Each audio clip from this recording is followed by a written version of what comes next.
And welcome into Rebecca K Crochet. I'm Becky, your yarn host, and today what we're going to make is a pot holder that looks like this,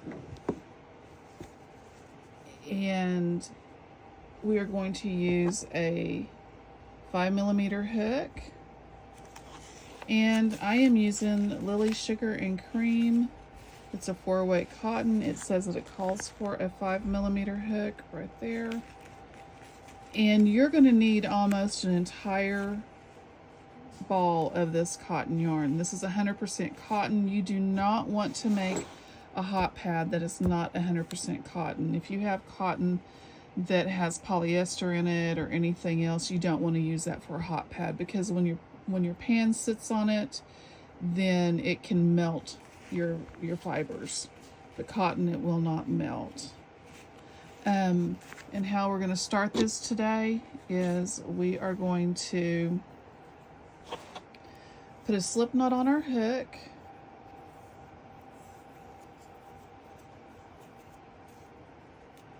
and we are going to chain 37. And how we chain is we yarn over and just pull it through a loop. Yarn over, pull it through, yarn over, pull it through. And that's how we chain, and I'll be back whenever I have 37 on my hook. Okay, I have 37 chains on my hook, and the one thing I want you to be aware of, you can use any scrap yarn for this project, but you are going to have roughly a full 3 ounces of yarn. Now the first thing that we are going to do is we're going to skip our first chain, and on our second chain we're going to do 3 single crochets. So that is 1. A single crochet is just put your hook through, yarn over, pull up. You have 2 on your hook, yarn over, and pull through 2.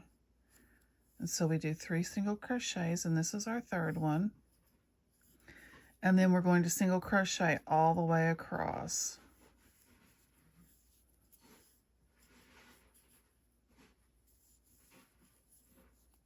And I'll be back whenever I get the single crochets all the way across.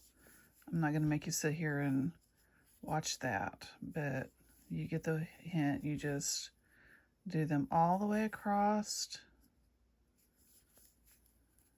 And I'll meet you back here at the very end. When we get all the way back down here to our tail, we're going to do something different. Okay, so now that we're almost at the end of our round, we're going to single crochet into the second one from the end, and then we're going to put 3 single crochets in this end stitch, and that is going to turn our corner.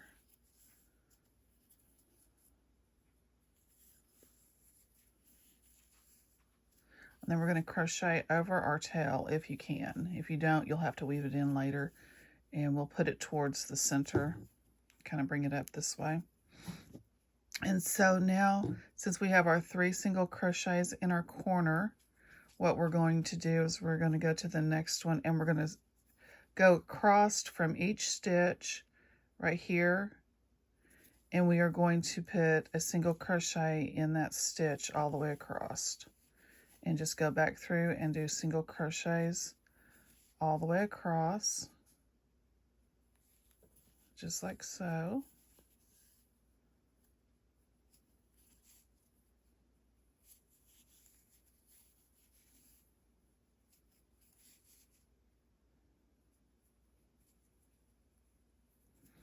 Now remember, I've told you this in a previous video, but when you are crocheting, and I'm going to pull this way so that it stays on the inside.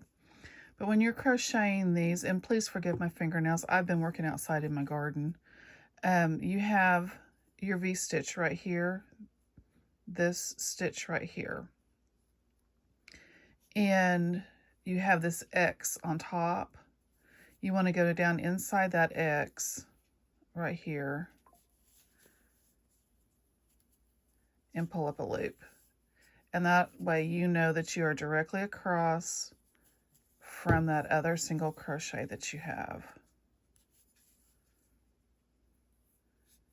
And we're going to do this all the way across. and I'll be back whenever I get these stitches done. And at the end you should have 74 stitches counting from your 3 starting chains all the way around.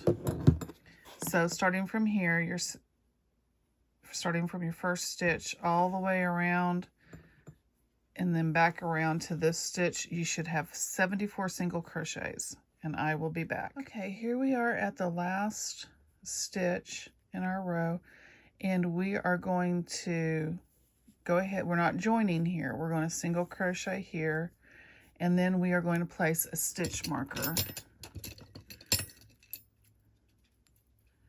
right here in this first single crochet to know that this is the first row that we have. So we placed a stitch marker, and then we're going to go on around, and we are not going to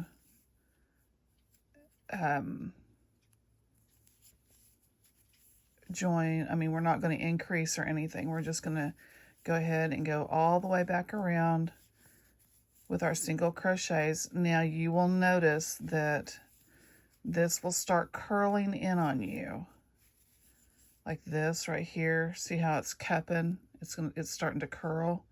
You want that to curl this way because we are not going to turn our work or do anything else. You want that cup to go away from you, away from your work. And so whenever you notice that it starts cupping, that's what you do, is you turn it away from you.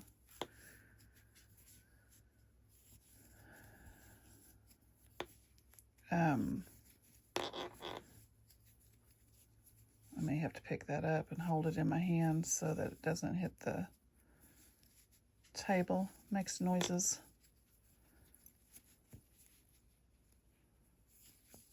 Until now I can sit down.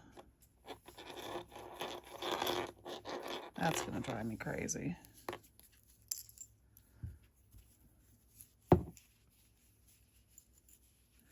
I don't normally use a lot of stitch markers, but we're going to try.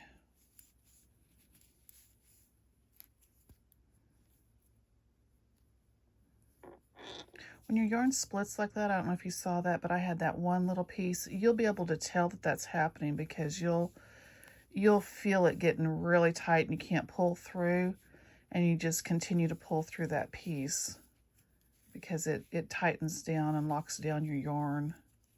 Anytime any yarn, cotton's really bad about, especially worker cotton is what I call this, or home cotton, not cotton that you would wear. But the home cotton is really bad about splitting. Lily Sugar and Cream is not as bad as some of them. Let's see if I can hold this back here in this hand.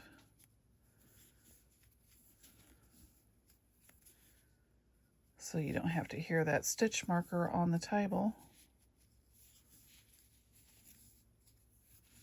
I need to get a different, maybe a smaller stitch marker when I come back around.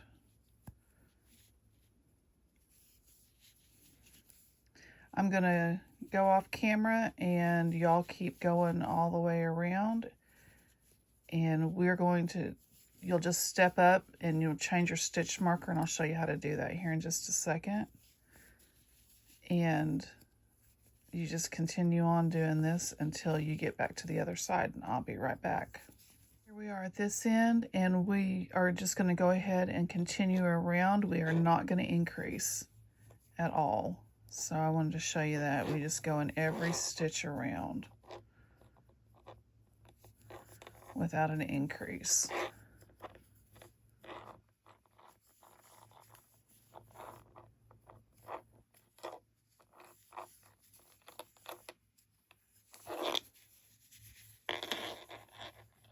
And then you'll cap that towards, you want this,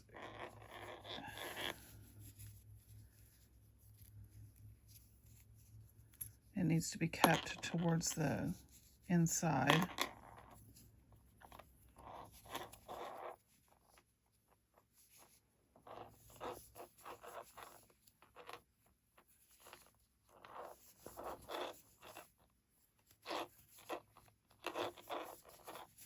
be back. Okay, I want my yarn, my tail, to be on the inside of this deal. So I went ahead and pulled it through to this side because this is going to be the inside. You're going to, eventually you're just going to be working on this. It's just going to be kept like this eventually. And you're going to be working with it like so. Got a hair right there. That is a peppy hair.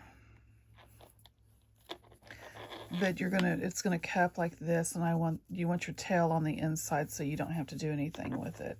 You snug it down and you just leave it on the inside of your work. And I'll be back. Okay, here we are at my stitch marker. And what we're gonna do is we're gonna take the stitch marker out. It just tells me that we have gone another round. And we're going to single crochet into this one. We're going to place our stitch marker.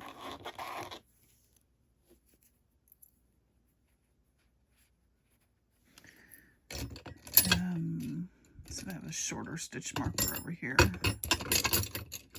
I do.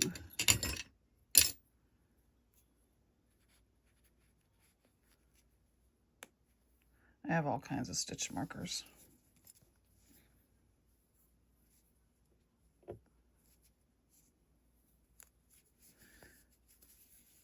And then we continue on in that round.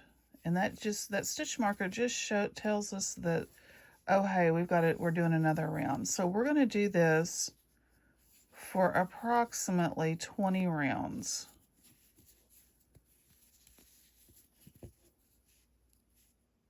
And whenever you count your rounds, you count from this one right here. You don't count this one, and you don't count this one and this one.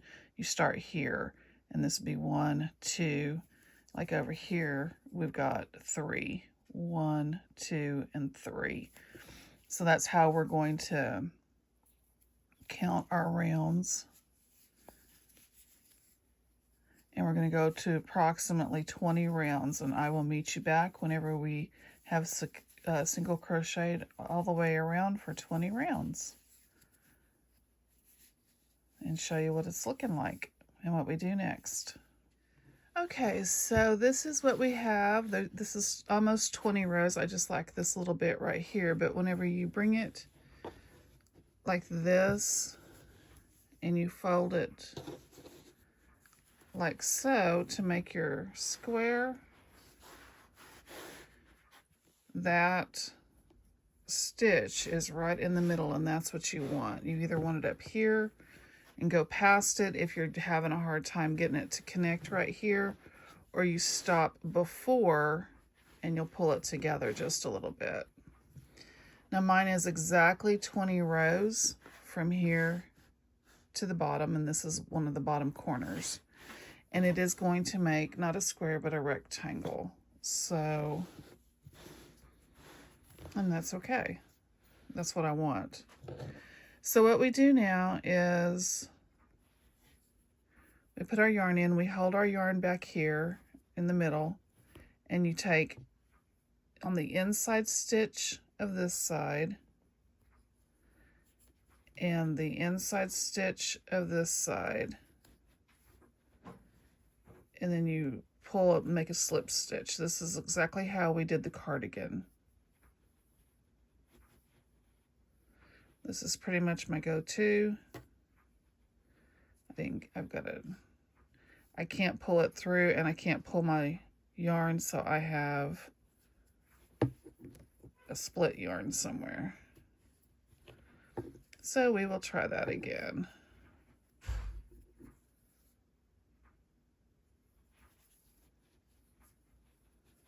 So we take it on this side. If you get a split yarn, you just pull it out, because your split yarn will not allow you to pull your loop at all. And you take it on the inside loop of this side. This first stitch getting started is a little bit fiddly anyway. And then you yarn over and pull through, and see how I can pull through both of those I don't have a split stitch that way. That means that whenever the yarn splits, you can't pull through. You go on that side, we went in this one, so then we go on the inside of this one. See how that yarn's splitting? That's what we don't want.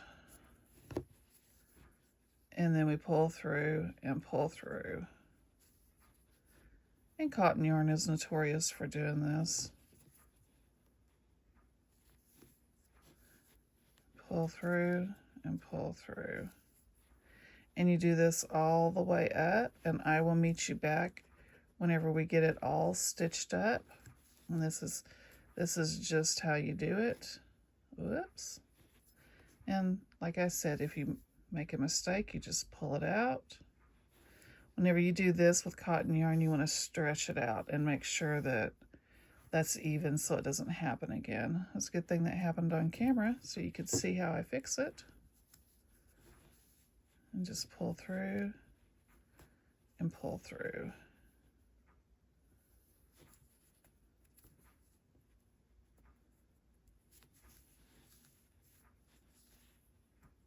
You don't want this real tight either, because it will pucker. If you have it too tight, it'll pucker in the middle. You want it to lay nice, even, and flat. Like this. And that's what you're going to have, a decorative edge down the middle, but this is the flat stitch that we did on our cardigan. And you can remove your stitch marker also.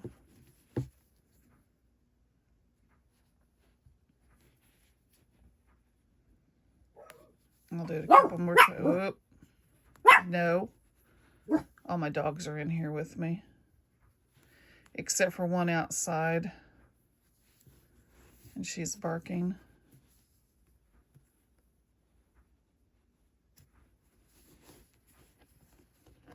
And I will be back. Okay, now I'm up here to almost to the very end, and I just stick my finger in here. Like, that's what I've been doing. Now my finger's not going to be able to fit in there to pull the yarn back. And then at the end, if you want to attach a loop, I will show you how to do that. We're almost there. Got this one. And this one.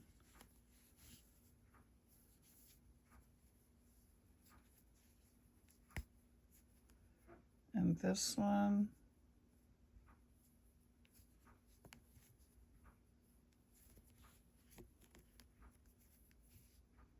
And I'm going to go up underneath this one like that and bring it together. And then that's what you can do. And this is what it looks like. That's our seam down the middle. Then what we need to do is, if you want a loop on it, you chain 10.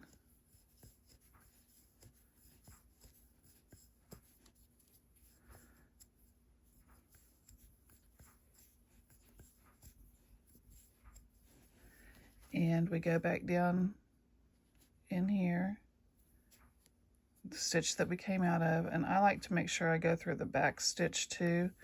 It just makes it a little bit firmer so it doesn't feel like it's going to fall off. Whoops. Go through the front and the back of that stitch and make a slip stitch and pull it through. If you're hearing my dogs, we have somebody dropping off a lawnmower.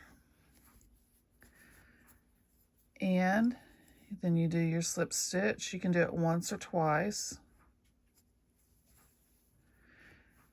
And I'm going to cut this off because I don't need my loop to be any stronger than that. And I'm going to pull it out, snug it down. If you want this to be stronger than what that looks like right now, you can go in single crochet around it. You'll just do 10 single crochets or 11 around it. And then we're just going to weave in our ends.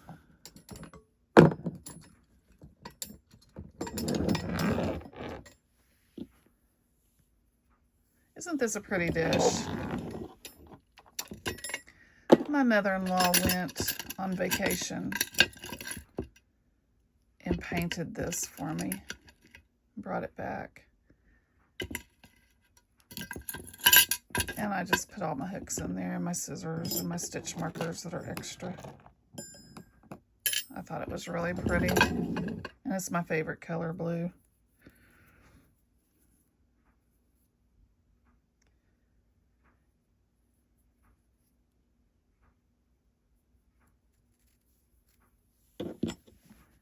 And so what we're going to do is we're going to go right down. You can go underneath these stitches and the bottom of these stitches, like so. And then you come out one of these stitches here. I would come out on the bottom. If you go on the bottom, come out on the bottom. Don't come out on the top. And see how that snugs that down and makes that pretty tight. And then you go back. You came out right there, right here. So then you go back up, and that hides your tail. Now, because this is going to get some wear and tear on it, and we have that holder right here that's going to be pulled, I'm going to go back down again. So that was 2, and I'm going to go down underneath it one more time, but I'm skipping several stitches because these are hidden. And you can feel where you're going to come out at. And there's where we're coming out at, and you are done. Your tail, you should have pulled your tail through to the middle on the other side, and your tail from down here where you started, so you can't even tell where I started. But this is the seam, so this is what it looks like on this side. And this is what it looks like on the other side, and this is your seam where you started. And this is where you finished. But you can't even tell where that tail was because it's on the inside, and it's not going to come out because it's on the inside. And that is how you make a pot holder. Now this is double thick, so you can grab your pans or whatever, and it's the perfect size for my hand. You can make these shorter, you can make them longer, you can make a great big one to set your pans on. The one thing that you need to remember when you make these pot holders is they need to be 100% cotton. I almost made the mistake of getting Premier's, I think it's called Premier Home Cotton or something like that. You need to make sure that one has polyester in it. I do not make the hot pads out of anything but 100% cotton because I do not want it to melt and get all icky. And these will last you years, and they'll look new for years. And so they make a great gift. I will show you in a couple of more videos how to make the towel toppers. I'm not sure when I'm going to do that, but I do a dishcloth, a pot holder, and a towel with the topper on it, and they make great little gifts. So, and people ask for them. Once you give it to them and they start using them, they will come back and ask for more because the dishcloths and the towel toppers are just so handy. So that is all I have for you today, and I hope that you have a wonderful rest of your day. Like and subscribe and click the notification bell.